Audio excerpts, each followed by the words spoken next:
Our first speaker, first contestant, Katina Hunter.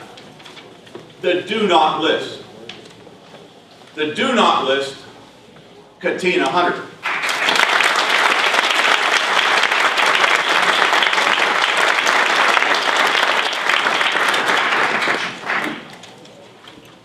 The clock glows 4 a.m.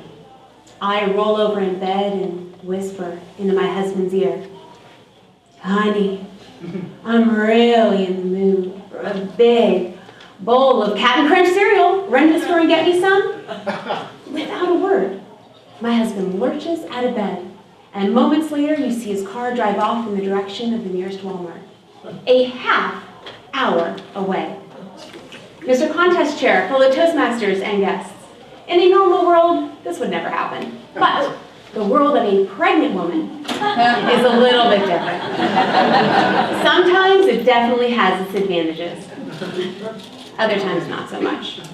After what I experienced when pregnant, I need to spell out the do not behavior so that we all know how to appropriately act in front of someone who's expecting.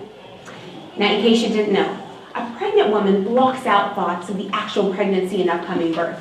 She really only thinks in terms of miniature pastel outfits and cute little pudgy faces. Do not stomp on this baby euphoria with comments like, "I heard on GMA the other day that 1 out of every 100 doctors is practicing without a medical license." That comment definitely caused some unnecessary panic that evening at my house. My poor husband walks in. I am bawling my eyes out. And all I managed to blurt out is, "I don't think Dr. Siouk is a real doctor." Needless to say, my appointments with my doctor did continue. And so, unfortunately, did those customary weigh-ins. At one of my appointments, I was informed that I had gained 13 pounds in 1 week. As if that wasn't unsettling enough, I meet this woman on the way out to my car who, gawking at my stomach, rushes up to me and goes, "Oh my gosh, you're huge. How many do you have in there?" Well, lady, I really don't know how to answer that. If you're referring to Snickers bars, the answer would be 4. But if you're talking about babies, there's only one. Do not call a pregnant woman anything other than cute. The word huge should never pass your lips. To piggyback off of this, do not run the string game at your friend's baby shower. It's just mean. Now, for the guys out there who are wondering what goes on in those elusive gatherings, it sometimes involves a ball of string, a pregnant woman's midsection, and a prize. Now that prize is given to the person who can correctly measure off enough yardage of that string to go around that pregnant belly exactly 1 time. I don't know about you, but to me, that just sounds like a really efficient way of getting somebody really mad at you. Don't worry, Graham and I are on speaking terms now once again. Since I was obviously going through food rather quickly, my trips to the grocery store were happening a little more frequently as well. But the last thing I ever expected, as I was reaching for a tub of butter, was for someone to lift my shirt and expose my 8.5-month pregnant belly to all of aisle 10. As I swatted away the hands holding up my maternity top, who's standing before me? But a little old lady. And she's beaming. "I don't care how cute you are, you Betty White lookalike. This is a no-touch zone. This is a no-touch zone. Apparently, it needs to be said.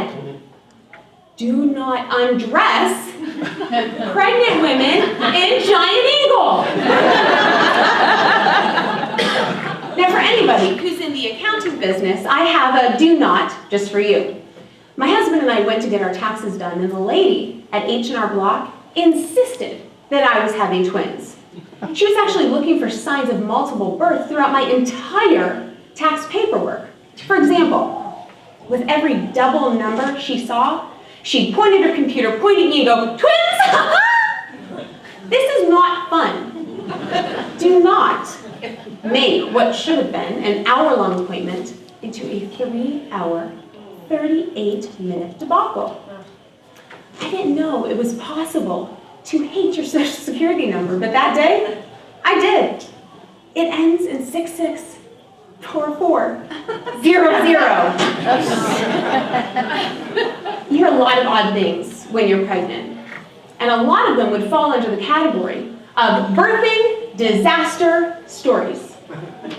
On the day that I was going to have my son, T-minus 63 minutes and counting before my husband and I were going to go to the hospital, my mother-in-law comes over to see how I'm doing, and she decides to tell me the story of the day my husband was born.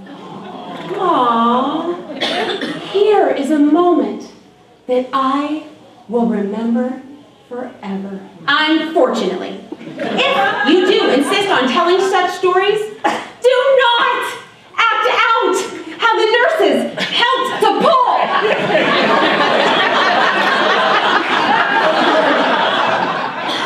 It was at that very moment that I had decided I'm just going to be huge forever and have to evade elderly women's sick fetishes and never-ending tax appointments because I refuse to have my non-licensed doctor deliver my child, which, by the way, apparently has the genetic predisposition of not only being 10 pounds, but breech.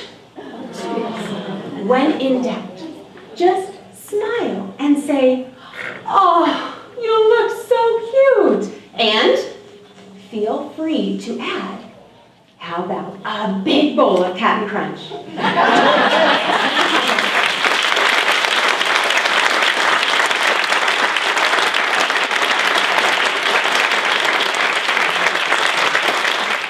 Our next contestant, Vanessa Matthews. So you want to be a bodybuilder? So you want to be a bodybuilder? Vanessa Matthews.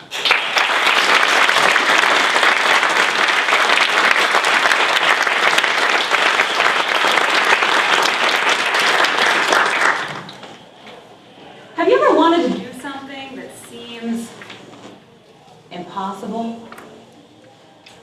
I decided to do something crazy. I'm going to compete in a bodybuilding competition on April 4th, 2015. And if you're thinking the kind of competition where huge, meaty-looking men stand on stage in velvet thongs and flex until they're blue in the face, and you're right. When I decided this was something that I wanted, I got a lot of questions. My husband, Paul, asked, "Are you going to look like a man?" Answer, no. My mother asked, "Is that even healthy?" Answer, yes, mother.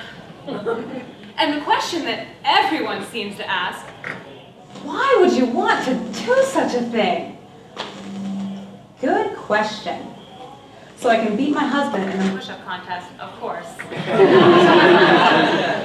But truthfully, I chose it for the journey, not the destination. I want to feel totally in control. I want to prove to myself that I can achieve such a goal. And I want to find out what I'll learn along the way. And the things that you learn about yourself when you are down on your knees, praying to God that you can get through one more day without the creamy goodness of peanut butter. If you want to be a bodybuilder, you must be much more than a recovering peanut butter addict. You must be dedicated, consistent, and shameless. Without dedication, the whole lifestyle falls apart at the seams. First off, you must be dedicated to your diet and supplementation. I literally take 15 different supplements at 6 times throughout the day. That's a lot of pill popping.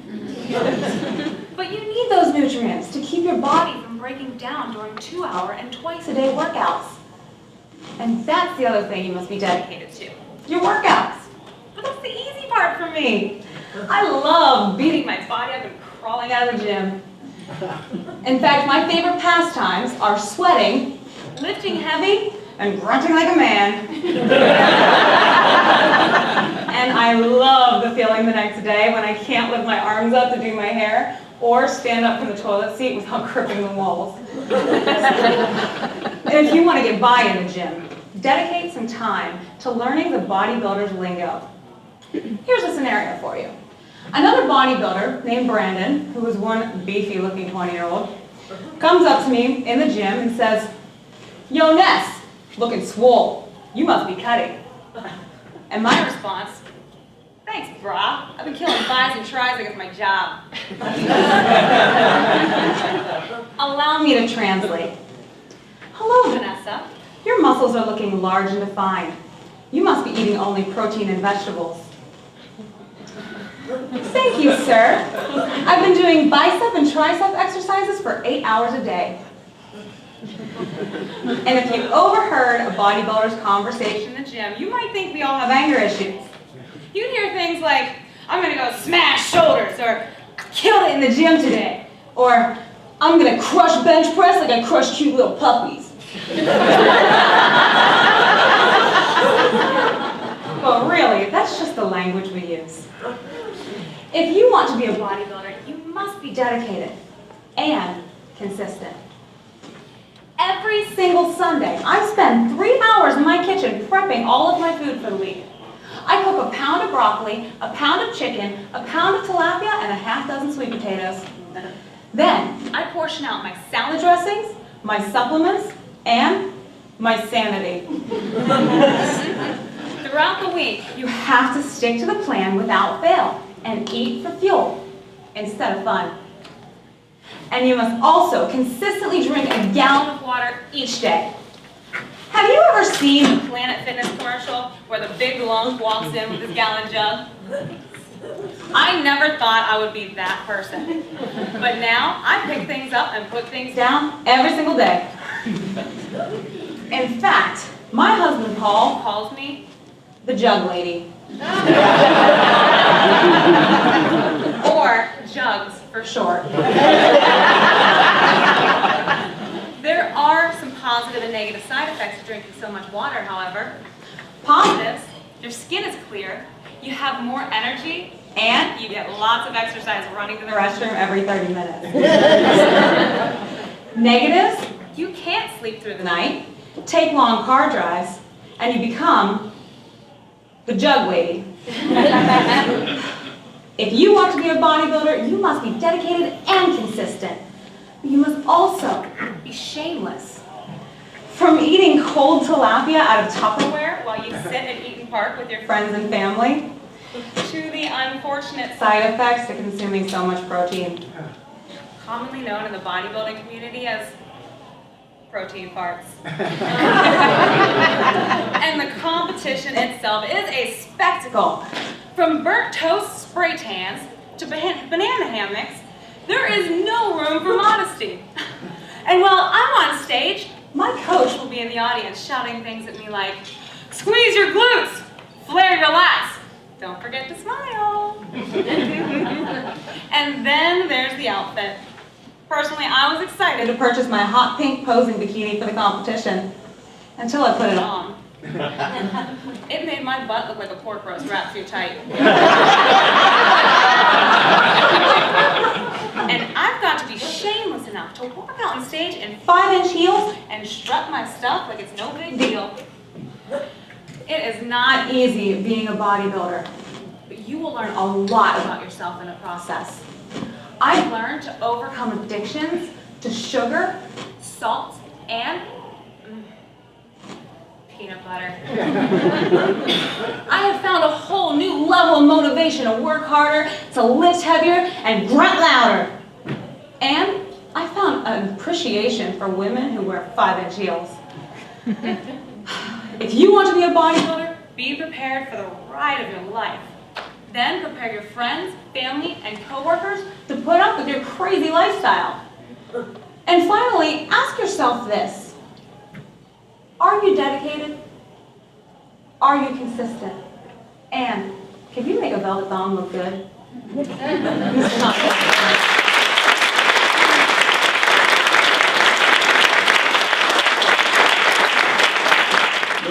Melissa Clay, Star Wars or bust? Star Wars or bust? Melissa Clay.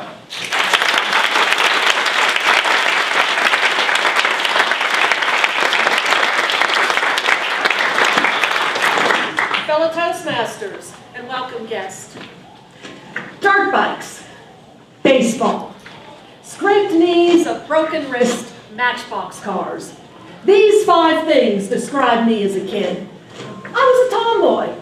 I loved getting dirty, playing in the mud, climbing trees, jeans, t-shirts, and I had the best toys. All the adventures I went on. I would rather have been caught dead than been caught playing with a Barbie doll. Just when I thought my childhood couldn't get any better, something magical happened. Come, travel back with me in time. Picture it, a nondescript little movie theater in Pittsburgh, Pennsylvania, 1977, as the words flashed across the silver screen. Star Wars.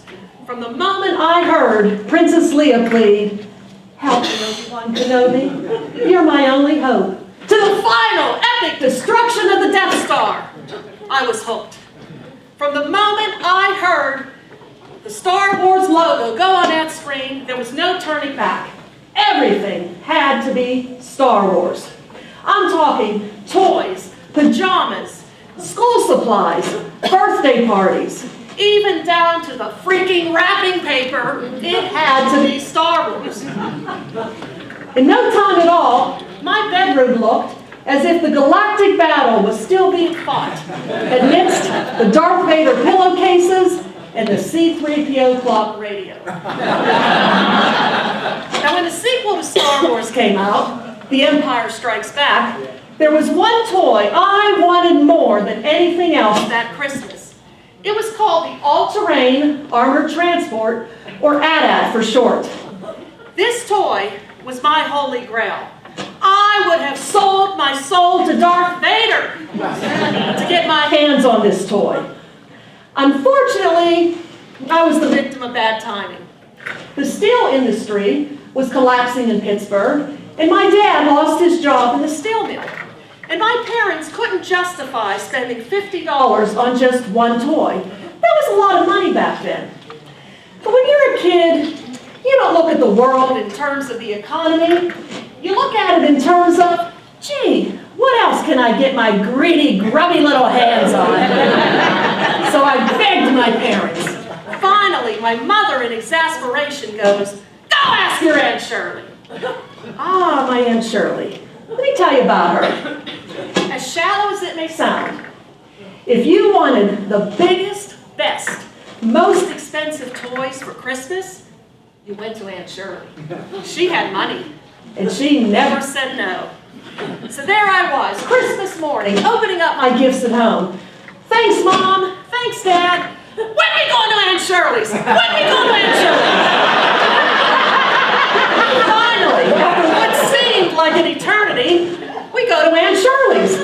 I jump out of the car, I run up to the house, I make a beeline to the living room, and there's this huge, beautifully lit Christmas tree with all these presents piled up underneath. And I find this big gift with my name on it. Oh, this was the moment I've been waiting for. This was my holy grail. So I rip open the wrapping paper and confusion etches across my face. My heart sinks to my stomach. For the box in front of me doesn't say Kenner, Star Wars, AT-AT. It says Mattel, Rub-a-Dub Dolly.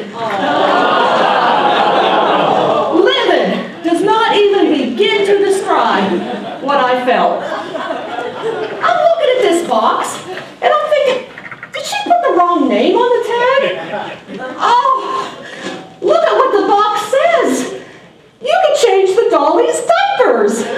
Well, I'd rather do that than conquer the galaxy. What was my aunt thinking? And then my aunt has the nerve to say, I'm tired of buying all that Star Wars stuff. That's all you ever do. Star Wars, Star Wars, Star Wars. Play with a girl's toy for once. That's all I had to hear. I take the doll out of the box, I go over to my cousin's bedroom. I get out the curling iron. I singe the doll's hair. I frizzed it out. Talk about a perm from hell. But I wasn't done yet. I take some lipstick and I scribble on the doll's face. And then I pull the arm out of its socket. I take the doll back in the living room, throw it down on the floor. I want my Star Wars. I want my Star Wars. It was the first time in my life I heard my aunt yell. What you did? You ruined it. It cost $50. Now I can't even return it. I don't care. I want my Star Wars. The very next day, my aunt took me to get my Star Wars. Unfortunately, every store we went to, it was sold out. One of the best-selling toys that Christmas. And they didn't know when they were getting more in stock. So days turned into weeks, weeks turned into months, and I slowly started to forget about my AT-AT. Now let's flash forward in time. 32 years, picture it, 2012. I'm at my computer and I love pop culture to this day. And this story from my childhood comes to mind, and it dawned on me. I never did get my AT. So I go online, find a collector, bing, bang, boom, $140 later, I get a used model. It took me 32 years to get my AT. Something my aunt should have done back in 1980. I saw my aunt a few months after this, and she's in her 80s. God bless her, I love her. And I said, Aunt Shirley, do you remember that time when I wanted that Star Wars toy? And she goes, yeah, you brat! I stand here today, and I think back on this toy through the eyes of an adult. I have to admit my aunt was right. It was an overpriced piece of plastic junk. But for the little kid who still lives inside of me, it was worth every dang penny. Mr. Contest Chair.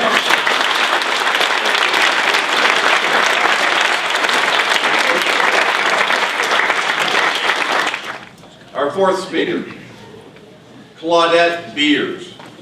Timing isn't everything. Timing isn't everything. Claudette Biers.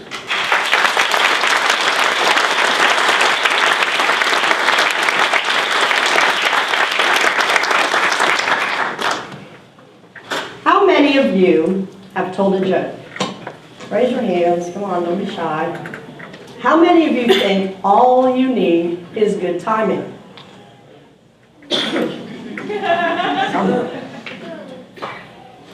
I'm here to tell you that timing isn't everything. Contest chair, distinguished Toastmasters, and Toastmasters. Timing is important if you're just going to tell a one-liner. For example, why didn't the pirate go to the movie? Because it was rated R. So that's all you pretty much need is timing. But I'm here to tell you that you also need to set the stage. I bet some of you didn't know that I have a trained flea. I named him Toasty. He's going to do a triple flip for us. He has to put his tennis shoes on. Is everybody watching? Everybody ready? Okay, he's going to do a triple flip. Yay! Come on, y'all.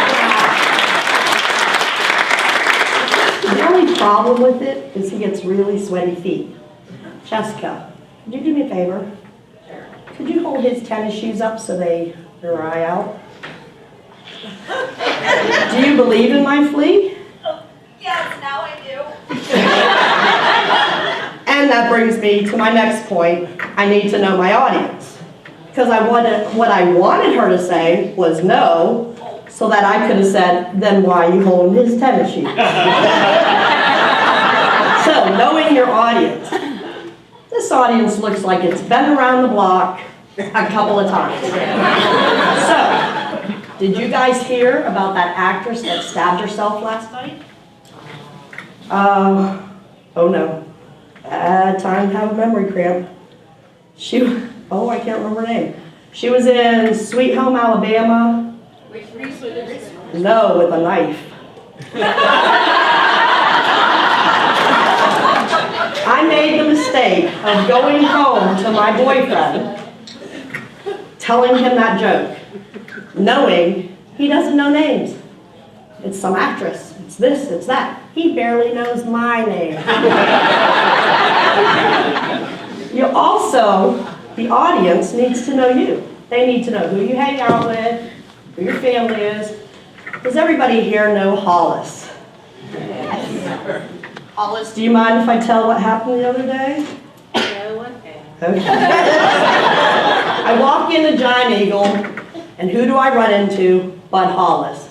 Who could miss Hollis? Yeah. So I go in, and she's picking up a couple of items because her and Ho Sway movie night. So just picking up a couple of items, we end up in line. Lady in front of her is staring at her. And we don't know why. She says, "I'm sorry, I don't mean to stare at you, but you look just like my daughter, and we lost her in a horrible car accident last week." So Hollis and I both offered our condolences, and she said, "Could you do me a favor?" She's talking to Hollis, and Hollis said, "Sure, what?" She said, "Could you please say goodbye, Mom, when I leave?" Of course, Hollis said, "Sure, I'll do that." Cashier finished ringing this lady's groceries up. Lady turned to Hollis and she said goodbye. And Hollis said, "Goodbye, Mom." Lady walked out of the store with the groceries. Cashier rings up Hollis's order and says, $296.92 for 3 items. So Hollis said, "What?" And the cashier said, "Well, wasn't that your mother?" Oh my gosh, hold on. She went running out of that store. I was like, whoa! Could see her through the Giant Eagle windows. She grabs this lady's door and starts pulling on her leg, just like I'm pulling yours.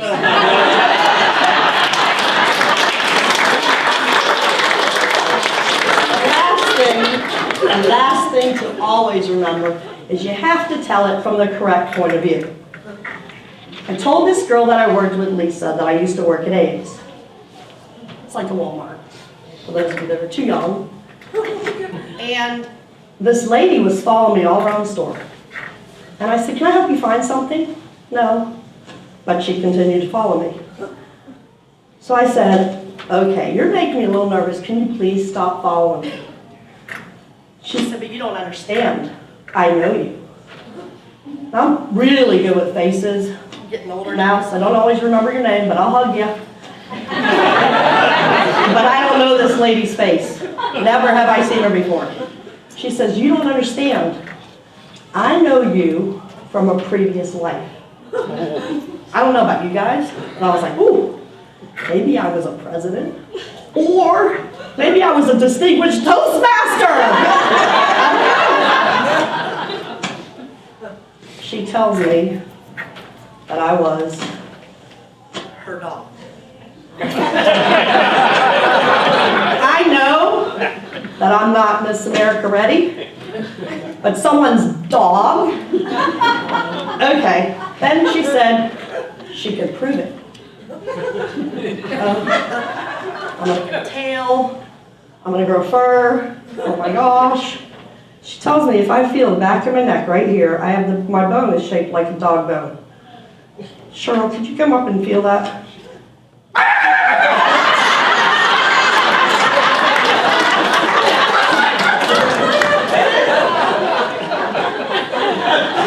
So I told this to Lisa. Lisa couldn't wake up to go home and tell her fiance. She comes in the next day, she's so mad. "He didn't feel my neck, he didn't laugh, nothing." Knowingly says, "I did." I said, "Lisa, how did you tell him?" She goes, "Well, I went home and I said, 'My friend at work? Why is he going to feel her neck?'" So tell it from the correct point of view. Take all of these, Remember to have good timing. Remember that you need to set the stage. Make sure that you know your audience and your audience knows you. And make sure you tell it from the correct point of view. Because after all, timing isn't everything. Thank you.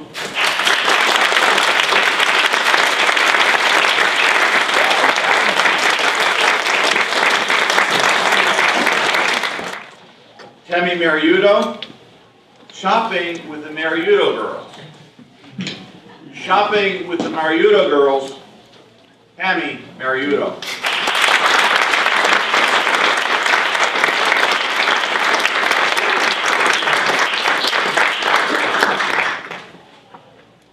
You know what I love about Toastmasters?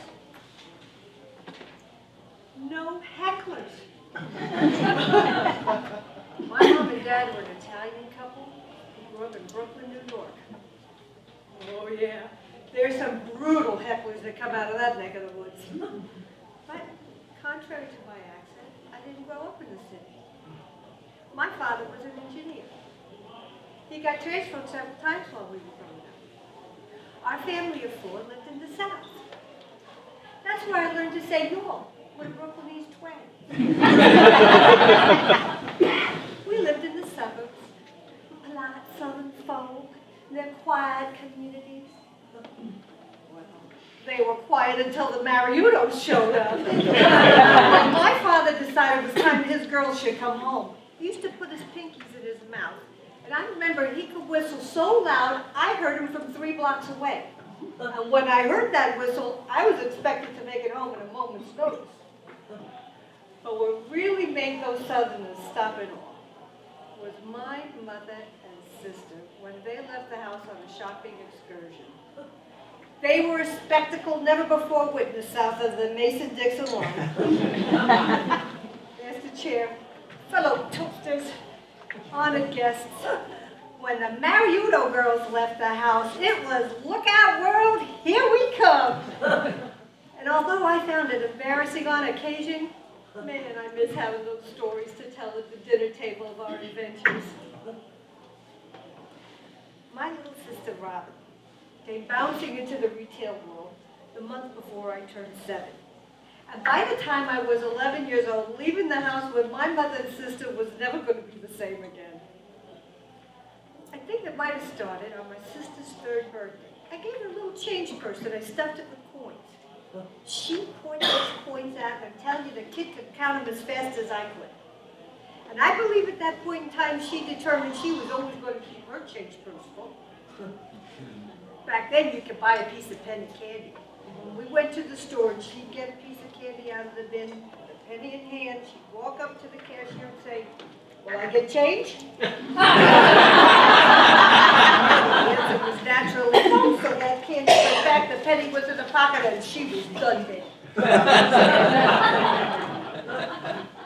My mother had her own unique definition for thrifty shopping. First, we're going to employ the eldest daughter, me, to calculate the price per ounce for various size cans of the same item. Now, this was something she could do with the bat of an eye. But we're going to get much more value out of this shopping trip if the 11-year-old gets a chance to practice her division in the middle of the aisle.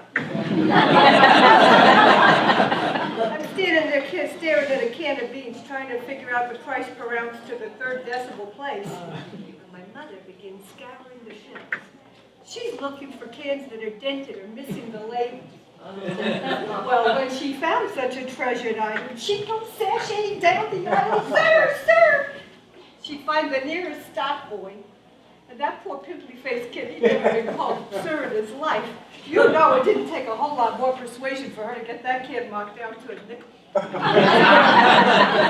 By the time we get to the register, I'm sure they were suspicious we'd come into the store with a hatchet buried down in the bottom of her purse. Now, my mother was good at working puzzles, but even so, it was a good thing we had an Irish setter. What does a dog have to do with working puzzles? Well, we went through many a can of dog food before my mother figured out what the codes on the cans meant, so she knew what she was buying before we got it home. Now, while my mother's helping the grocer to clear his shelves of damaged goods. My sister's assisting her with yet another project. Our mother had once told us she had a dream that her life was like a bucket. When she died, she wanted her bucket overflowing with friends. In this picture, my sister would select an interesting looking character when we walked in the store. She'd ask, Mom, do we know them? Of course. So Robin would begin following this person of interest up one aisle and down the other, and she had a lengthy speech that told them all about our family, where we lived. They knew enough about us we could have been robbed by the time she got done. And they would have known that the friendly Irish setter would gladly point to the valuables, too. Not only did they know more than they never wanted to know about us, she'd ask them very personal questions about themselves, too. Amazingly, these people were compelled to divulge this information to the tiny interrogator. She made some of the best friends our family ever had. She made friends with the guy who owned the basket of robins in Fort Worth, Texas, and we had free ice cream when we went in on many an occasion. Now, Robin's outgoing personality did cause us some alarm once. We were in a department store, and my mother and I realized we hadn't heard her voice in quite a while. I began looking under the racks, scurried through some other departments, and couldn't find her kid anywhere. We panicked because at the time she was only about 5 years old. We remembered having seen an officer in the front of the store when we went in. So we went out front, Mom's giving a description of Robin to the officer, when I start to notice a small crowd of people begins to gather by the storefront window. So I wandered over to see what it is they're looking at. Well, on that day, I believe my sister started a marketing trend that went nationwide. It was only a few months later we saw it in the news. Department stores were doing it from coast to coast. She was the first live mannequin in a storefront window. Well, naturally, we were relieved to find that she was safe. But we told her, you gotta be quiet and still when we're in the store more often, but only when we know where you are. Now you know why I was such a panic when the Mariutto girls left the house.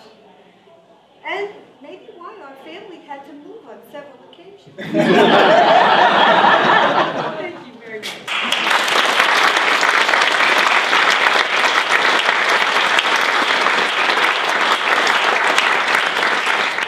Mike Dalton, an engineer's insight into women. An engineer's insight into women, Mike Dalton.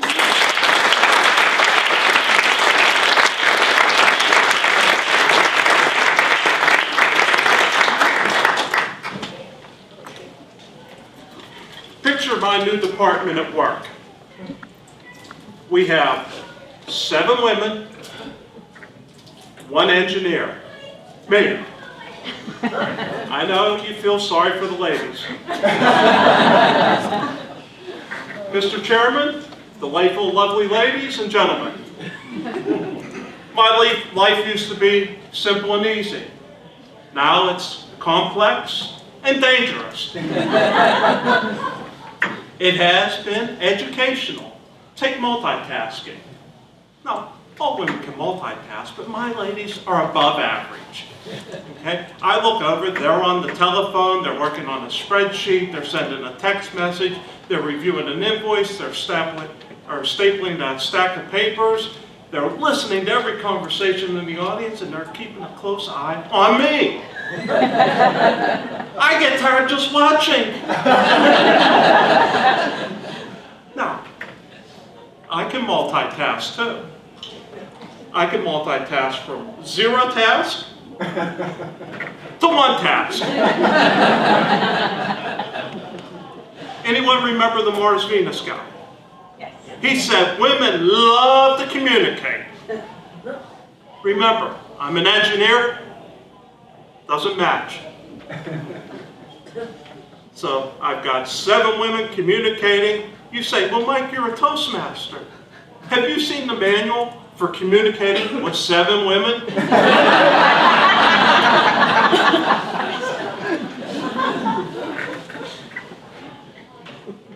we had to take a trip to Akron.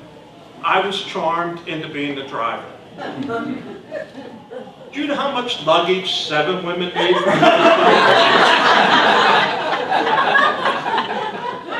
To pack the back of the van took all my engineering skills. When I was done, there wasn't room for another tube of lipstick.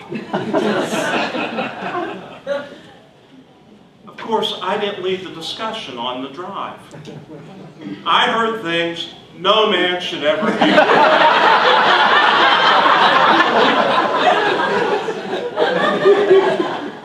Now, 2 of my ladies, not 1 but 2, had daughters being married the next summer. So that meant the topic du jour was weddings. I'm a bachelor! A confirmed bachelor! I'm allergic to weddings. I mean, up to that point, I've been very good at avoiding weddings. And now I'm stuck in a van for 2.5 hours with 7 wedding aficionados. Eventually, we moved to a new topic. The ladies began talking about what they would wear to the Christmas party. It was a long list, but I was cool. Definitely cool. Well, until Sandy mentioned that dreaded word. Shoes. Shoes! Imagine how many pairs of shoes 7 above average women must own. I could be listening to shoe talk for 37 hours. It's dangerous. I could drive off a bridge muttering about pumps, stilettos, and Louis Vuitton.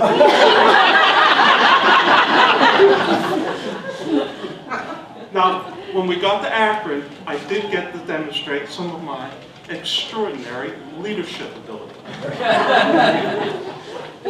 We parked in the parking garage, and as we were leaving, I thought, well, instead of having everyone wait while I pay for the fee, I'll walk ahead of them, get there first, pay for it, right as they're catching up. I do that, I turn around, I've lost 6 women. Okay? Toastmasters does not have a leadership project for leading 7 women. 2 days after we got back to our own office, I'm walking in the morning at 8 o'clock. I just cracked the door open, and there she is, Janet. She's got shoulder-length blonde hair. She has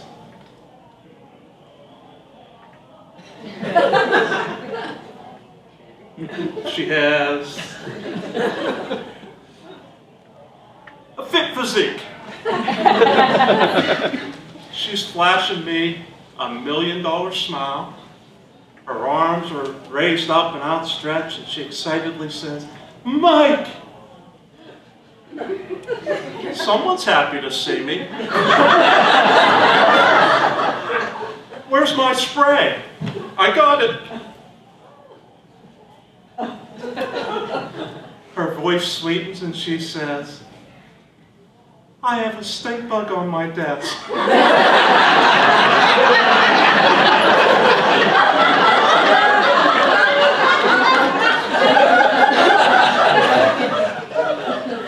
Would you get rid of it?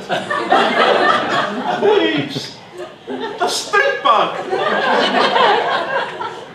I'm greeted like I'm George Clooney for a stink bug.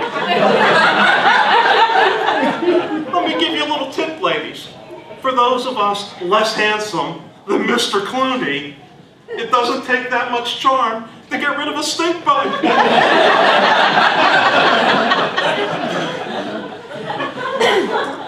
So, what is an engineer's insight into women? Well, I can't even look at the wedding page in the newspaper without developing a rash. If I walk past a shoe store, I hyperventilate. And if I see a stink bug, I have fondest memory.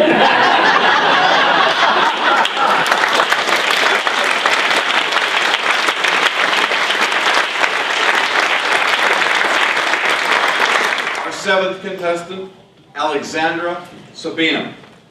Family conspiracy. Family conspiracy, Alexandra, Sabina.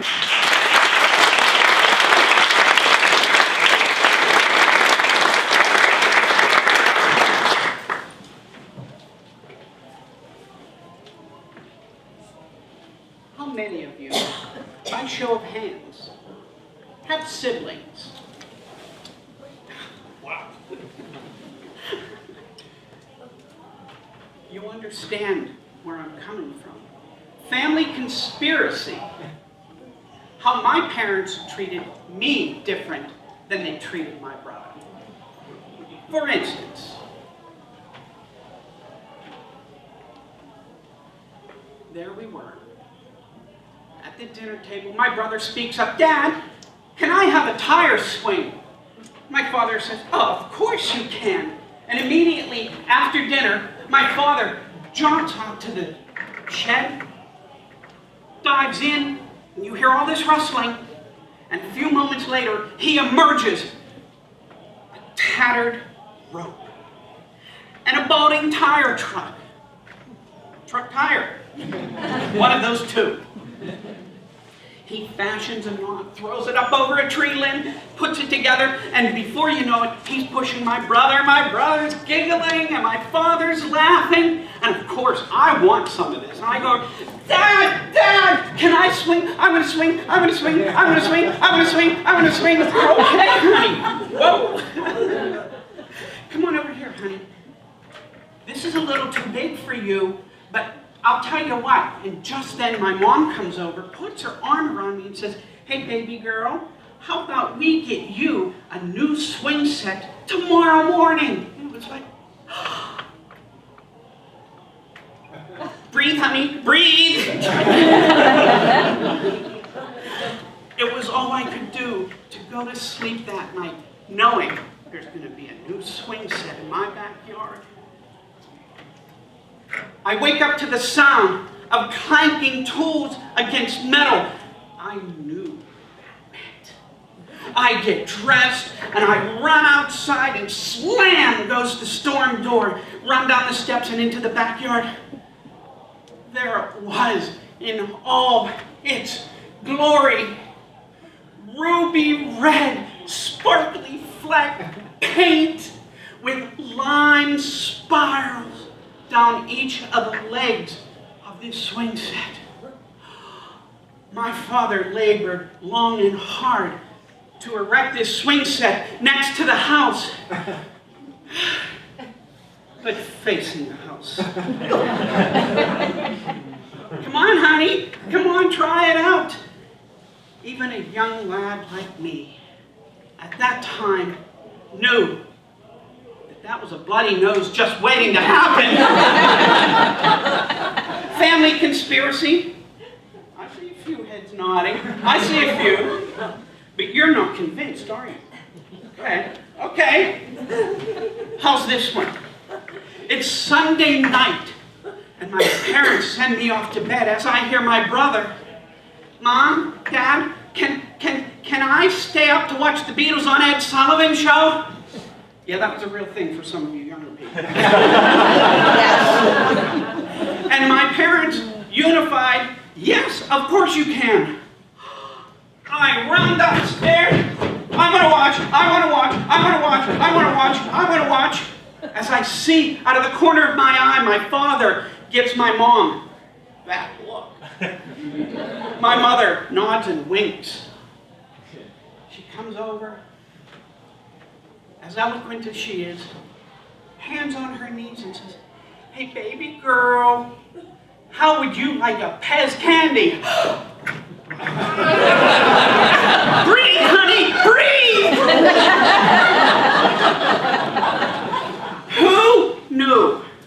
Who knew that Salmonex, the sleep aid, was the same size and shape as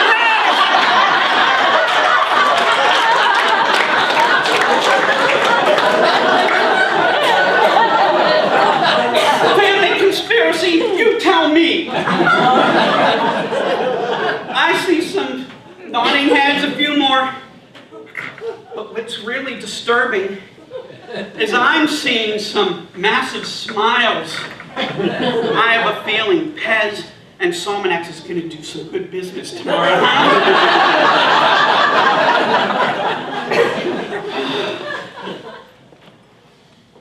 No, I don't think you're totally convinced yet.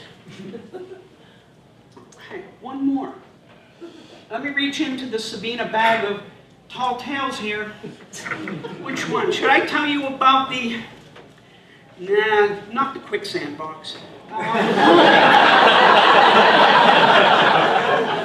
about the time? No. I don't like that. That was the time I was going to be a runway model. Almost got hit by an airplane. I got it! Titleist, that's a good one. Okay, there's my dad and my brother again. Hearing all the screeching and yammering in the backyard, they're having fun. And without me, of course, I run downstairs, bang, open the door, down the steps and into the backyard again. There, my father has this old wooden splintered bat and this baseball where the cover's falling off of it. And he pop fly. And my brother's there. He has his little leather glove with all the laces still hanging off of it there. And a ball hits the glove, bounces up in the air, bumps him on the head and falls to the floor. And my brother starts screaming and laughing at the same time. Ah, that's great! As he picks the ball up and throws it back, and there I am. I want to play. My father takes his arm, puts it around me. Come here, honey.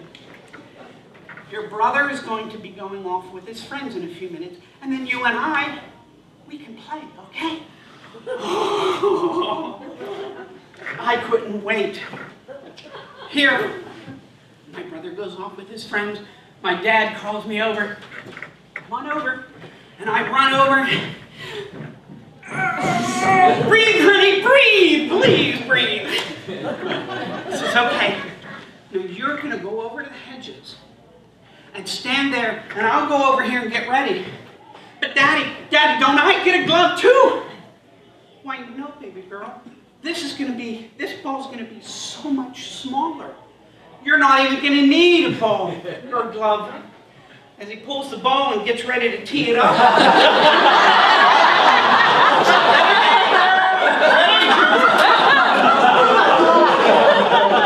Family conspiracy, huh?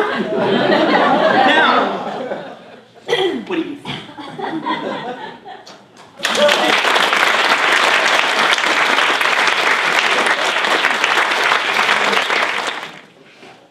Nate Stevens. Growing up, Stevens. Growing up, Stevens. Nate Stevens.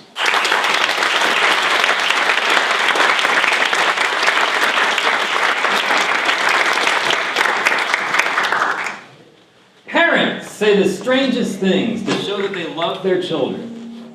Take, for instance, the saying, "This is going to hurt me more than it hurts you." How many times do they say that? 10, 1,000, 1,000,000? Fellow Toastmasters, honored guest, Mr. Contest Chair, I have no idea, because my family never said anything normal like that. Instead, they said crazy things like this. "There are no good eye doctors in Pittsburgh." Today, I'm going to tell you exactly what that means. By now, you figured out that I grew up in Pittsburgh, but there's some important facts that I need to tell you about my family. First one, we all wore glasses. Secondly, we drove around in a Volkswagen Bug painted school bus yellow. Lastly, my father had a comb-over. I'm sure you can picture us now. Without fail, on the hottest day of summer, we would cram into that little car and drive all the way across the state of Pennsylvania because there's no good eye doctors in Pittsburgh. It was a miserable experience. I had no idea how we fit in that car. When I was growing up, the speed limit was all at 55 miles per hour. As slow as that sounds, it was too fast for that car to muster. We got passed by everything. They just flew by us, except except now and then a car would slow down, you'd feel these eyes peering at you. People wondering if you're coming or going from clown school. Zoom off. There was nothing to do in that car. Sure, my sister sat right next to me, but she wanted nothing to do with me. I couldn't play games with her. I couldn't talk to her. I couldn't even look at her without her freaking out. Ah, he's bothering me. My parents would turn around and say, oh, just stop it. Why don't you be more like your sister and read a book in Latin?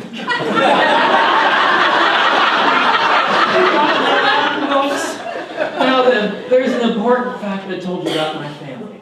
My father had a comb-over.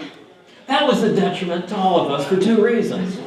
First off, you can't take that man seriously. Do you think Darren McCoy would be world champion of public speaking if he had a comb-over? He wouldn't even make it past a club contest with hair like that.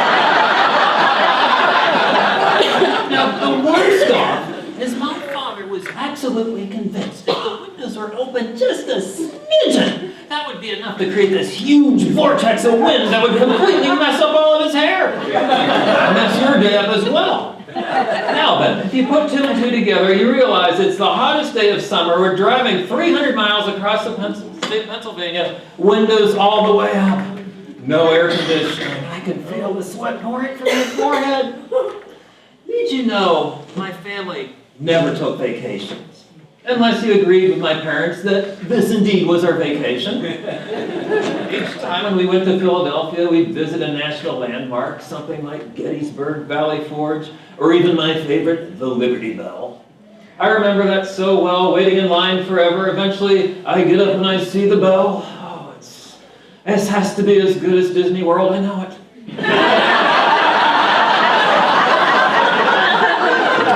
Next to it, there's this plaque that says, the Liberty Bell failed the first time it was used. That reminds me of my dad's comb-over. As I'm reading the plaque, my sister says, do you know that liberty is libertas in Latin? And my parents say, oh, that's so wonderful, we're so proud of you. Meanwhile, I'm thinking, I gotta say something. Oh yeah, well, the Liberty Bell is Pennsylvania's first crack. Were amused. They said, oh, you be more like your sister and appreciate Pennsylvania history. Now, the next day, we finally go to our eye doctor appointment. We traipse in one at a time, and there I am sitting in the exam chair, that big device in front of me. The eye doctor's asking, is it better at 1 or 2? 1 or 2? As he's asking that, I'm hearing, what's he going to ask my sister? Is he going to ask her in Roman numerals? Is it better at I or I? No matter what, I was thinking about something my dad said. He said, Philadelphia is at the forefront of fashion and design. How he knew this, I didn't know. Because I thought the exact opposite was true. My eye doctor didn't give me a choice of stylish frames. Instead, he gave me a choice of wretched, horrible frames. Glasses that were guaranteed to get me ridiculed in school. I reluctantly picked out a pair, and I was done. Eventually, we were all done with our appointment. We piled back into the car and headed all the way back to Pittsburgh, not stopping anywhere this time.